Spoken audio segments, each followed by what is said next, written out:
Daycares across Texas are now mandated to implement safety measures while they still remain open. Eyewitness News reporter Jaleesa Irizarry shows us what that entails. The sounds of slumber fill the air around this daycare center. But napping isn't the reason why daycare director Susanna Bass met us in the parking lot. Yeah, it's been hectic. It's because by state guidelines, this is the only place she could. Yes, exactly. The Texas Health and Human Services Commission rolled out new guidelines on Monday for daycare facilities across the state.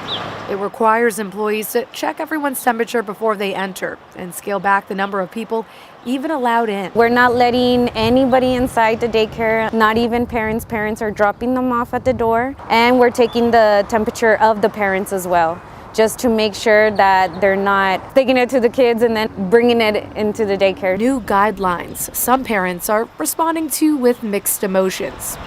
Over at Joys of Heaven Childcare, their safety measures are so rigid, their director couldn't even do this interview in person. I've been doing this 32 years, so been interviewed in person before, but never on FaceTime, so this is the first. Blanca Sanchez Lerma urges parents to have patience with these new regulations and understand it's being done for the safety of everyone. As they say, don't kill the messengers. Just understand that we're going to all get through this. If we all pull together, we will be successful at the end of the end. Success, Susanna says, will be much sweeter. Yeah. Once this is all said and done, and we can all sleep a little easier. Jaleesa Irizarry, KENS 5 Eyewitness News.